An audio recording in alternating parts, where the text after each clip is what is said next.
Bienvenue sur les podcasts Alors Changeons. Présenté par Silver Caron, l'ostéopathe consultant, conférencier et auteur. Alors Changeons, des podcasts qui nous parlent de nous. Sur Cool Radio.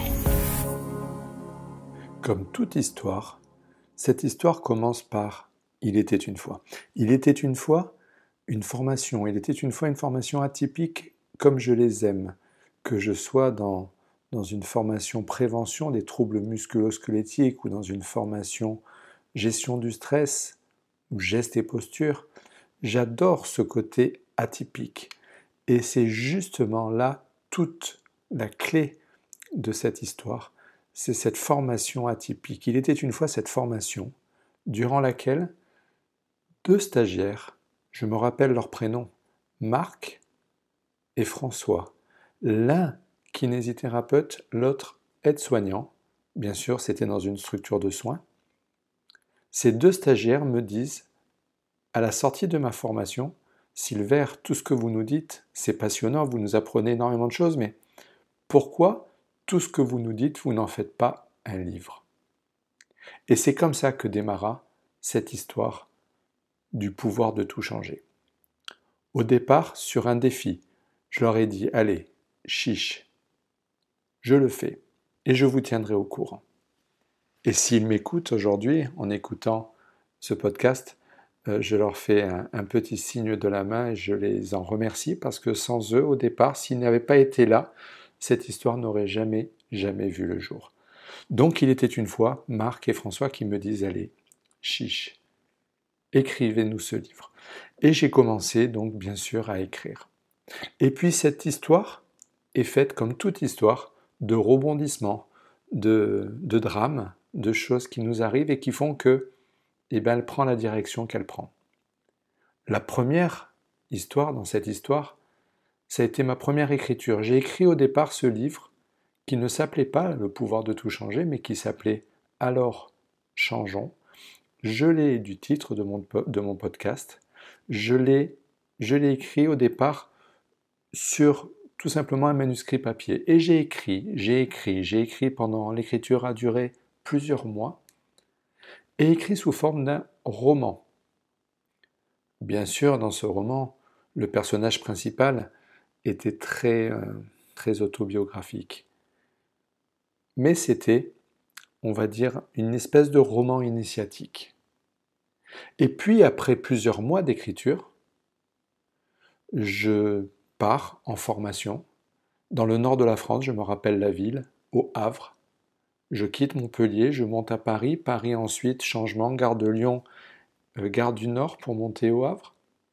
Et je pars avec mon manuscrit. Pourquoi? Parce que mon épouse me dit à ce moment-là, Silver, tu écris, mais tu n'as aucune sauvegarde. Tu devrais le mettre sur ton ordinateur.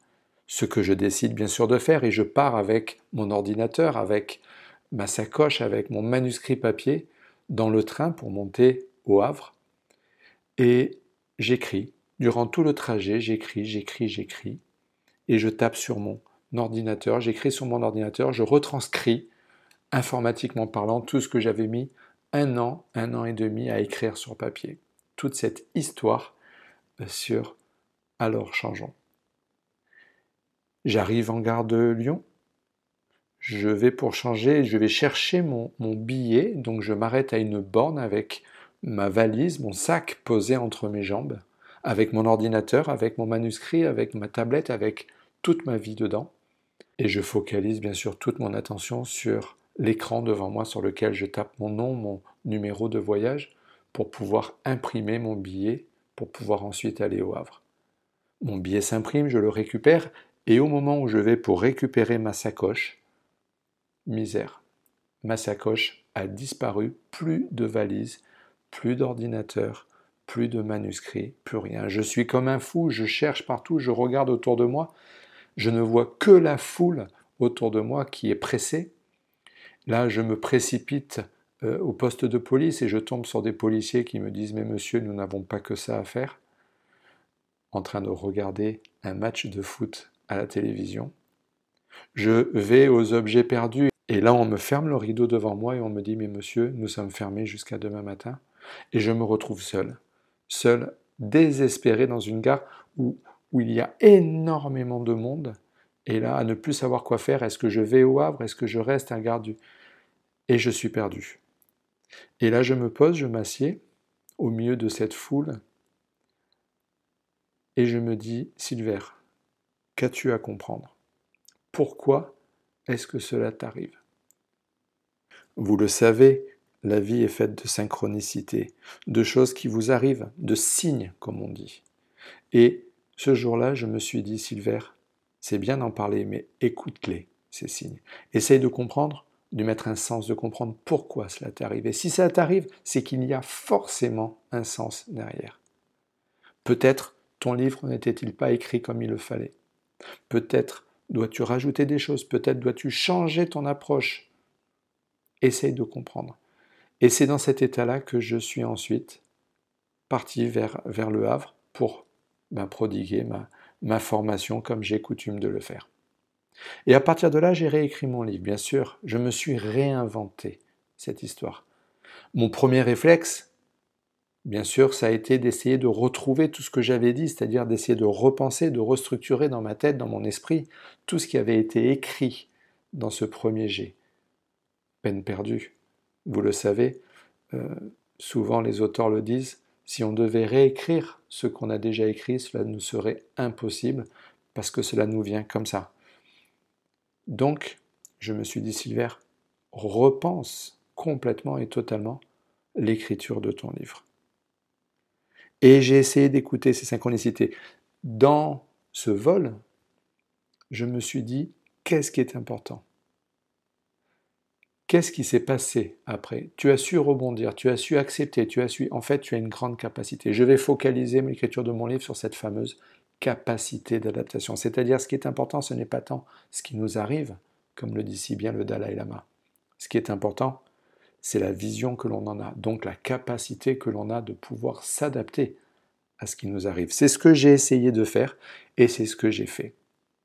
Et j'ai réinventé cette histoire, je l'ai écrite dans la formule et je l'ai écrite sur la structure qu'elle a actuellement.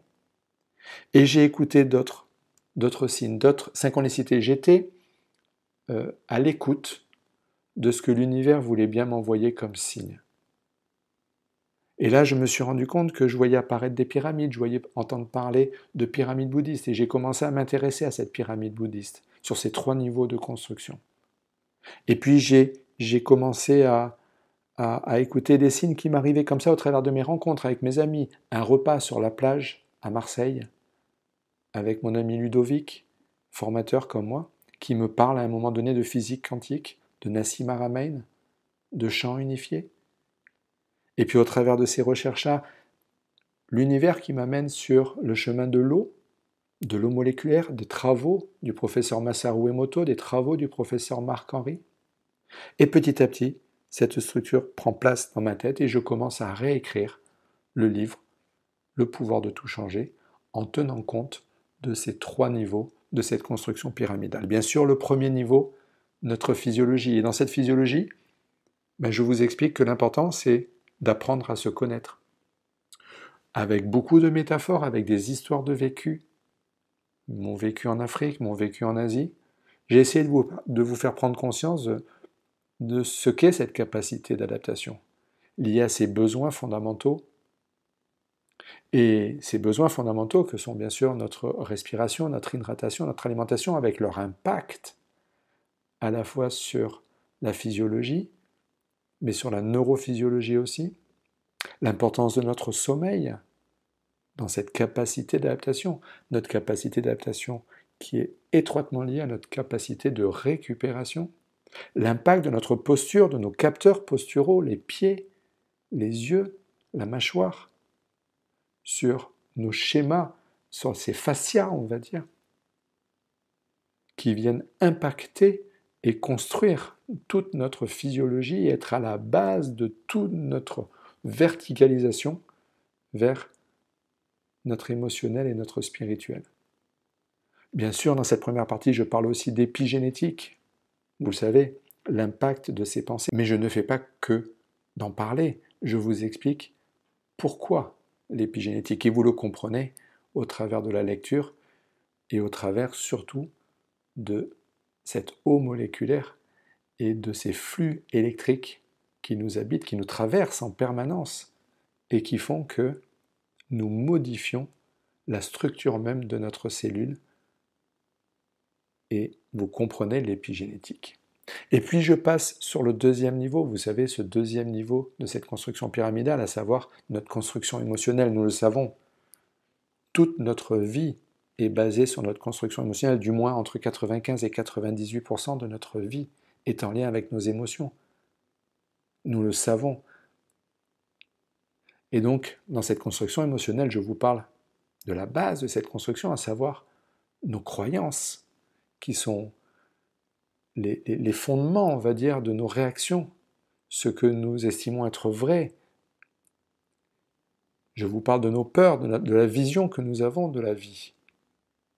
Et puis, une fois que vous avez compris ce système de croyances, nous parlons dans ce livre de notre système de valeurs, nous parlons des autres, de notre relation, de la communication que nous avons avec les autres, mais aussi avec nous-mêmes.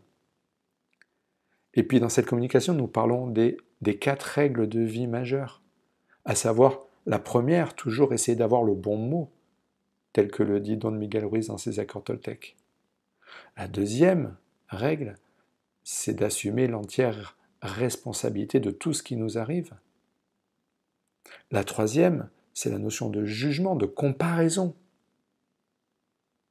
Et la quatrième règle de vie, c'est la notion de bonté qui va déterminer la vie que nous avons et qui va déterminer, tout cela vont déterminer derrière le pouvoir de nos émotions. Et nous comprenons mieux, au travers de la lecture, comment se forgent nos émotions, comment se structurent nos émotions et l'intelligence émotionnelle. Et tout ça nous permet de pouvoir passer dans la troisième partie, qui est la partie qui nous parle de spiritualité. Quand je parle de spiritualité, bien sûr, je ne parle pas de spiritualité religieuse, mais de spiritualité intrinsèque, comme le dit si bien Sa Sainteté le Dalai Lama, la véritable spiritualité n'est que notion d'amour. Et donc nous parlons de cette spiritualité et surtout du lien, et qu'entendons-nous par spiritualité, notamment dans sa notion quantique. Et vous faites le lien, au travers de la lecture, entre cette spiritualité et le quantisme. Nous parlons bien sûr de tous ces champs vibratoires dans cette spiritualité. Et nous comprenons que tout est vibration. Et nous comprenons cette loi d'attraction telle qu'elle est censée fonctionner, et nous comprenons surtout les clés qui sont fondamentales pour que cela puisse être avéré, à savoir l'importance du pourquoi, bien sûr, le sens que nous mettons aux choses, le focus, la visualisation, et puis ensuite le passage à l'action. Mais qu'est-ce qu'un passage à l'action si derrière il n'y a pas de lâcher-prise? La non-anticipation dans l'action, la non-action dans l'action. Ce fameux lâcher-prise, comme le dit si bien Alexandre Jolien, ce lâcher-prise qui n'est pas le mental. Comment faire lâcher le mental avec le mental? Vous savez, le fameux « il faut lâcher prise ». Non, là nous comprenons le lâcher-prise dans cette notion de non-anticipation. Pour finir ensuite sur cette clé qui est la gratitude. Cette gratitude sans laquelle il est impossible d'un point de vue vibratoire de pouvoir atteindre ses objectifs. Et puis nous parlons dans un chapitre suivant de l'amour et de l'extraordinaire pouvoir du cœur. Pour finir ensuite sur notre subconscient. Et oui, notre subconscient dans tout cela. Ces 3 chapitres nous amènent vers la clôture, vers la fin de ce livre, à savoir l'art de méditer. La méditation dans le sens du recentrage sur soi, de la compréhension de nos mécanismes de fonctionnement, mais surtout dans cette notion aussi de cœur et de lâcher-prise. Ce livre, c'est l'histoire de toute ma vie. Ce livre a été pour moi tant l'histoire de ma vie qu'une thérapie. C'est-à-dire que je me suis construit moi-même au travers de ce livre. Et j'ai pris un immense plaisir, un immense bonheur à travailler dessus, à l'écrire, et ensuite à le modifier au fur et à mesure de mes entretiens avec ces maisons d'édition. Notamment un grand merci dans ce podcast aux éditions Jouvence qui m'ont accompagné, même s'ils ne m'ont pas édité, m'ont accompagné dans les modifications de l'écriture de ce livre. Et s'il est structuré aujourd'hui tel qu'il est, c'est en grande partie grâce aux éditions Jouvence. Et puis un immense merci à mon éditeur actuel, les éditions Trédaniel, et notamment plus spécifiquement à Guillaume Trédaniel. Guillaume Trédaniel qui non seulement m'a accordé sa confiance pour rééditer ce livre, mais un immense merci pour une idée de génie qu'il a eue au moment de notre premier entretien. Je m'en rappellerai toujours à Paris, dans les bureaux de la maison d'édition, quand nous nous sommes rencontrés pour la première fois. Guillaume Trédaniel a dit « Silver, j'aimerais pouvoir faire quelque chose sur votre livre. Est-ce que vous êtes d'accord pour le faire ? J'aimerais que nous puissions inclure à chaque chapitre un QR code. Un QR code tout simplement pour que les lecteurs puissent avoir à la fois le lien de la lecture, mais aussi le lien de l'écoute et de vous écouter au travers de capsules vidéo qui sont enregistrées, donc une espèce de e-learning sur un livre. Et j'ai dit, mais c'est une idée de génie, et j'ai donc décidé de tourner ces 30 capsules vidéo derrière, qui sont les 30 capsules vidéo des 30 chapitres présents dans le livre. Donc, vous avez à la fois un livre, vous avez à la fois de l'e-learning, vous avez le son, vous avez l'écriture, vous avez le visuel, vous avez vous. C'est votre histoire que j'ai essayé de traduire au travers de ce livre, c'est-à-dire vos mécanismes de fonctionnement, nos mécanismes de fonctionnement, comment nous sommes conçus, comment nous fonctionnons, comment nous nous propulsons, comment nous vivons notre réalité dans ce monde qui est le nôtre. Et j'espère que vous prendrez autant de plaisir à le lire que j'en ai eu à l'écrire. Je vous remercie, je vous souhaite une très très belle journée. Je m'appelle Silver Caron, je suis kinésithérapeute, ostéopathe, conférencier et auteur. Et j'anime le podcast Alors Changeons. Et je vous souhaite une très très belle fin de journée. Vous venez d'écouter l'émission Alors Changeons, animée par Silver Caron sur Cool Radio. Retrouvez-le sur Instagram, LinkedIn et sur son site silvercaron.com.